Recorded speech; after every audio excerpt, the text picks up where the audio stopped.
दिनों से कालगढ़ में कुछ अजीबोगरीब घटनाएं हो रही थीं। गांव में कोई भी घटना होती थी तो सबसे पहली सूचना हिम्मत सिंह को दी जाती थी। गांव की बुढ़िया भागती हुई जमींदार के पास पहुंची। जमींदार साहब, गजब हो गया। मेरा बेटा मटरू कल शाम से गायब है, अभी तक घर नहीं आया। अरे आ जाएगा, किसी दोस्त के यहाँ गया होगा। आजकल के लड़के बिना बताए पार्टी वगैरह मनाते रहते हैं। लेकिन जमींदार साहब, मैंने उसके सारे दोस्तों से पूछ लिया, किसी ने भी उसे कल दोपहर के बाद नहीं देखा। सबसे अंत में मटरू के दोस्त सुरजा ने उसे देखा था। ठीक है, दीवान जी सुरजा को बुलवाइए। दीवान नेकचंद कालगढ़ गांव का सबसे पढ़ा लिखा और समझदार व्यक्ति था। सुरजा जमींदार के पास आता है। बताओ सुरजा, तुमने मटरू को सबसे अंतिम में कहाँ देखा था? जमींदार साहब, कल मटरू मुझे शाम 5 बजे शमशान के बगल में गन्ने की खेत की ओर जाते हुए मिला था। उस तरफ तो कोई जाता नहीं। अब वहाँ जाने के लिए तो मैंने पूरे गांव को मना कर रखा है। जी जमींदार साहब, मैंने उसे याद भी दिलाया कि उधर जाना मना है, लेकिन मैं बोल रहा था कि उसका कुत्ता मोती इधर ही भागता आया है और फिर वह गन्ने की खेत में चला गया। ठीक है, दोपहर में हम लोग गन्ने के खेत में जाकर मटरू की खोज करेंगे। दोपहर में गांव के सारे लोग मिलकर शमशान के बगल वाले गन्ने के खेत में मटरू को खोजते हैं, लेकिन ना तो मटरू और ना ही उसका कुत्ता मोती कहीं दिखाई देता है। शाम ढलने से पहले वहां से जमींदार सभी लोगों को निकल जाने के लिए बोलता है, क्योंकि कालगढ़ के लोगों का मानना था कि शाम ढलने के बाद उस गन्ने के खेत में भूत प्रेत का वास होता है। अभी तक कालगढ़ के करीब 28 लोग उस गन्ने के खेत में लापता हो चुके थे। कई बार इस गन्ने के खेत को काटा भी गया, लेकिन अगली सुबह फिर उसमें गन्ने का खेत पाया जाता। भय से गांव का कोई आदमी शाम के वक्त उधर से नहीं गुजरता। अब क्या होगा मालिक, मेरा मटरू के सिवाय इस दुनिया में कोई नहीं है। मैं तुम्हारी दुख को समझ रहा हूँ, लेकिन जितना हमें करना था हम लोगों ने कोशिश कर लिया। अब तुम जाओ और थाने में अपना रपट लिखवा दो। तभी धन्नू धोबी दौड़ता हुआ आता है। जमींदार साहब, गजब हो गया। मैं नदी के किनारे कपड़ा धो रहा था, तभी शमशान के बगल वाले गन्ने की खेत से लाल धुएं का भवंडर उठते हुए देखा और उस भवंडर में गांव से लापता कई पुराने लोग और मटरू अपने कुत्ते मोती के साथ दिखाई दिया। क्या बकते हो धन्नो, हम सब अभी गन्ने के ही खेत से आ ही रहे हैं, हमें तो वहाँ कुछ ऐसा नहीं दिखा। मालिक, मैं सच बोल रहा हूँ, मैंने अपनी आंखों से अभी देखा है। वो भवंडर तेजी से चक्कर काटते हुए शमशान की तरफ चला गया और लाल धुएं से फिर वह नीले धुएं में बदल गया। तभी वहाँ इंस्पेक्टर टोने भी आ जाता है। आइए इंस्पेक्टर साहब, हम आप ही को बुलाने वाले थे।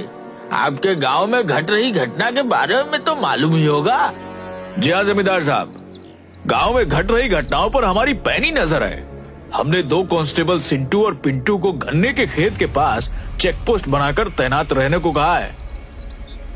अभी धन्नू धोबी ने गन्ने के खेत में लाल धुएं का बवंडर उठते हुए देखा है, जो शमशान में जाकर नीले कलर में बदल गया और विलीन हो गया। हमें यह भी पता है, कांस्टेबल सिंटू और पिंटू ने इसकी पुष्टि की है कि उन्होंने भी ऐसे बवंडर को उठते हुए देखा है जिसमें कुछ लोग फंसे हुए दिखाई दिए थे।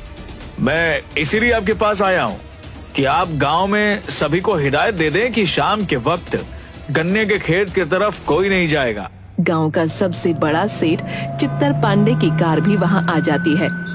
अरे आइए चित्तर पांडे जी, आप ही के गन्ने की खेत की चर्चा हो रही है। अरे मैं भी इस भूतिया गन्ने की खेत से परेशान हो गया हूँ। मैं सोच रहा हूँ कि उसके चारों तरफ 4 दीवारी घिरवा दूं, ताकि कोई आगे कांड न हो। सही सोचा है सेठ जी आपने।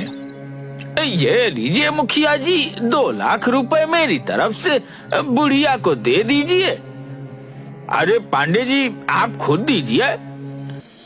अरे आप ही दे दीजिए, मैं गुप्त दान देने में विश्वास रखता हूँ, दिखावे में नहीं।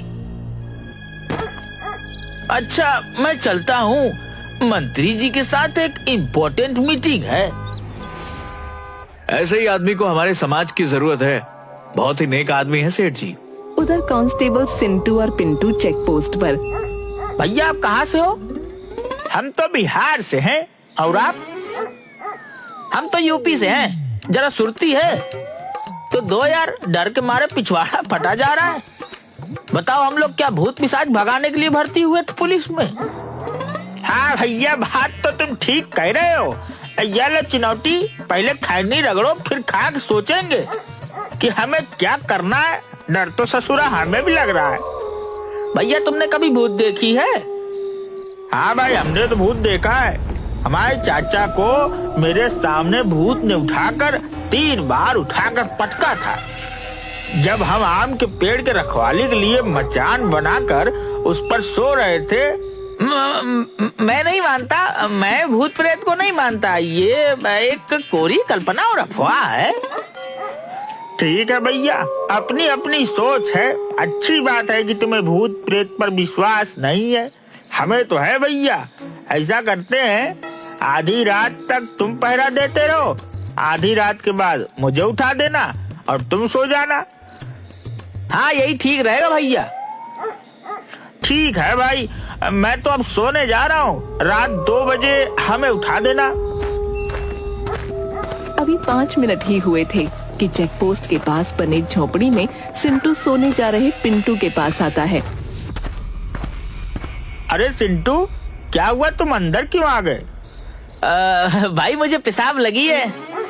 अबे तो पेशाब अंदर करेगा क्या? थोड़ी दूर जाकर पेशाब कर लो, पूरा खेत खाली पड़ा है। वैसी बात नहीं है पिंटू भाई। दरअसल मुझे उधर जाने में डर लग रहा है। प्लीज थोड़ा सा मेरे साथ चलो ना, मैं पेशाब कर लूंगा तो फिर आ जाना। यार, अभी तो तुम कह रहे थे कि तुम्हें भूत पिशाच से डर नहीं लगता है। तुम्हारे इस बात से मुझे भी कुछ हिम्मत बढ़ा था, लेकिन तुम तो मुझसे भी ज्यादा डरपोक हो। चलो, टॉर्च लेकर चलते हैं। सिंटू चेक पोस्ट से कुछ दूर जाकर पेशाब करने लगता है। उससे 2-4 कदम दूर पिंटू खड़ा हो जाता है। अचानक वहाँ से एक काली बिल्ली सिंटू के पैरों से टकराती हुई दूसरी ओर खेत में भाग जाती है। सिंटू डर के मारे उछलकर पिंटू के ऊपर चढ़ जाता है। भैया बचाओ बचाओ, मेरे पैरों से भूत टकराया अभी। अबे वो काली बिल्ली थी, मैं भी उसे टॉर्च की रोशनी में खेत में जाते हुए देखा है। चल उतर जा। नहीं भैया, भूत है। अभी अभी मेरे पैरों में टकराया है। मुझे भूत से बचा लो। मैं अपने पत्नी का इकलौता पति हूँ, उसका क्या होगा? वो विधवा हो जाएगी, बचा लो। तभी आकाश में अचानक बिजली चमकती है और बादल गरजने की आवाज के साथ सिंटू और डर जाता है। भूत भूत! अरे उतर, मुझ पर क्यों दिया मुँह? सारा वर्दी खराब कर दी तूने। चल झोपड़ी के अंदर चल।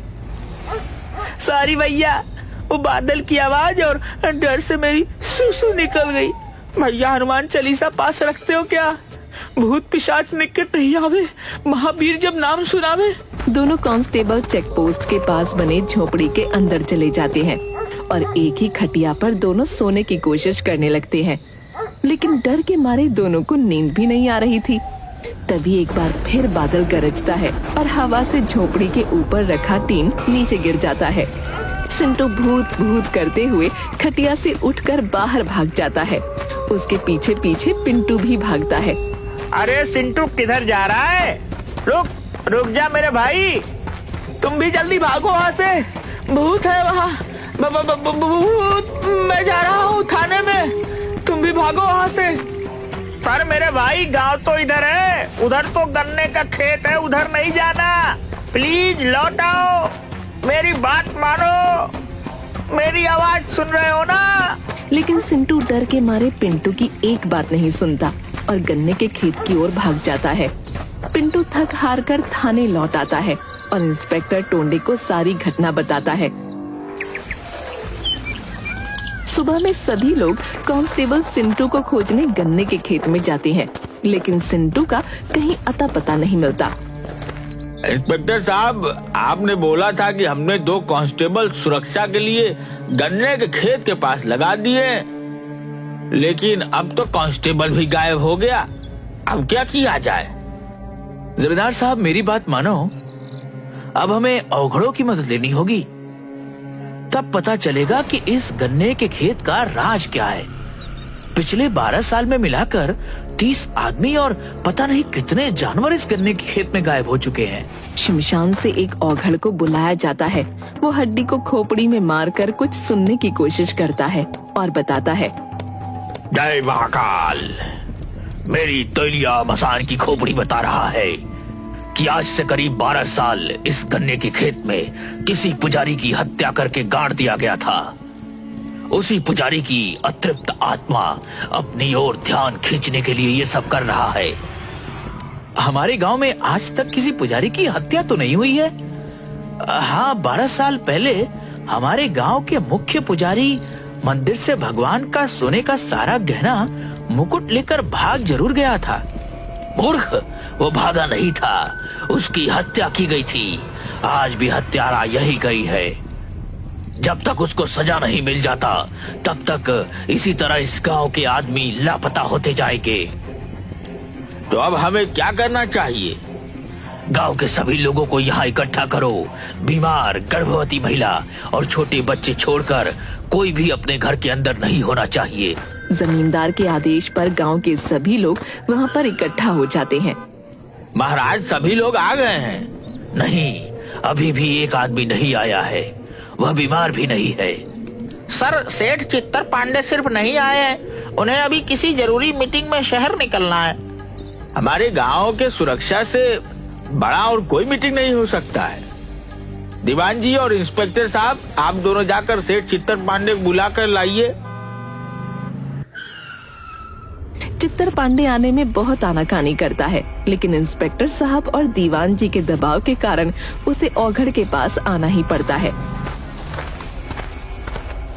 आइए पांडे जी, आप मेरे पास बैठिए। हाँ महाराज, अब आप अपना काम शुरू कीजिए। अभी ये तेलिया मसान की खोपड़ी हवा में उड़ते हुए उस आदमी के पास जाएगी और वहाँ ठहर जाएगी। 5 मिनट उस आदमी को अपना गुनाह कबूल करने का अवसर मिलेगा। उसके बाद तो ये खोपड़ी मेरी भी नहीं सुनेगा। इससे निकलने वाली आग से अपराधी का चेहरा भस्म हो जाएगा। जमींदार साहब, ये क्या ड्रामा कर रहा है? मुझे इस सब में विश्वास नहीं। मैं चलता हूँ। मंत्री जी के साथ मेरी बहुत इम्पोर्टेंट मीटिंग है शहर में। अरे, मैं फोन कर दूंगा मंत्री जी को, वो मेरे जान पहचान के हैं। आप टेंशन मत लो, आधे घंटे की बात है। तभी अचानक अवधार की खोपड़ी उड़ते हुए सीधा चित्तर पांडे के पास आकर रुक जाती है। औघड़, ये क्या मजाक है? हटाओ इसे यहाँ से। शायद आपने मेरी बातों को गंभीरता से नहीं लिया। आपके पास 3 मिनट बचे हैं गुनाह कबूल करने के लिए, क्योंकि 2 मिनट तो हमारी बात में ही बर्बाद हो गई। हाँ, मैं ही पुजारी की हत्या का अपराधी हूँ। रोको इसे, मैं मरना नहीं चाहता। 12 साल पहले जब मैं मंदिर से सोने और गहने और मुकुट की चोरी करके भाग रहा था तो पुजारी ने मुझे देख लिया था और मेरे पीछे पीछे इस गन्ने के खेत में पहुँच गया, जहाँ मैं गहने को मिट्टी में छुपा रहा था। मैंने उससे विनती की, लेकिन वो नहीं माना, तो मैंने उसे गला दबाकर मार दिया और वहीं उसकी कब्र खोद दी। कुछ दिन बाद उन सोने के आभूषणों को बेचकर सेठ चित्तर पांडे बन गया। इंस्पेक्टर साहब, देख क्या रहे हैं? इस दुष्ट को हिरासत में लीजिए। कांस्टेबल पिंटू टोने का इशारा मिलते ही तुरंत सेठ चित्तर पांडे को पकड़कर हथकड़ी लगा देता है। तभी गन्ने के खेत में एक बवंडर उठता है और गांव वालों के सामने अघोर की अग्नि में पंडित की श्रापित आत्मा आ जाती है। मेरी आत्मा की तृप्ति इसी पापी की मौत से संभव है, लेकिन किसी कारणवश मैं उस गन्ने के खेत से बाहर नहीं आ पाता था। मुझे माफ कर दो पंडित जी, मुझे अपने किए का पछतावा है। तेरी वजह से मैंने इन बेकसूर गांव वालों को अपनी कैद में रखा हुआ है। तेरी मौत से इनकी मुक्ति संभव है। पुजारी जी, कोई और विकल्प दीजिए। किसी की मौत से आप संतुष्ट कैसे हो सकते हैं? चुप करो तुम सब। मेरी मौत को रहस्य बताकर शानो शौकत की जिंदगी जी रहा है, लेकिन अब नहीं। उसके बाद पुजारी की आत्मा अपने तेज तर्रार नाखूनों से चित्तर पांडे का गला पकड़ उसे हवा में लटका देती है और थोड़ी देर में ही उसको मार डालती है। इसके बाद आत्मा वहाँ से गायब हो जाती है मुक्ति, मुक्ति। और एक के बाद एक करके 30 आदमी और कई मवेशी उड़ते हुए आकर औघड़ के पास गिरते हैं और सभी सुरक्षित अपने अपने परिजनों से मिल जाते हैं। औघड़ के कहने पर उस गन्ने के खेत को जलाकर पुजारी जी की याद में एक बड़ा सा मंदिर बनवा दिया जाता है।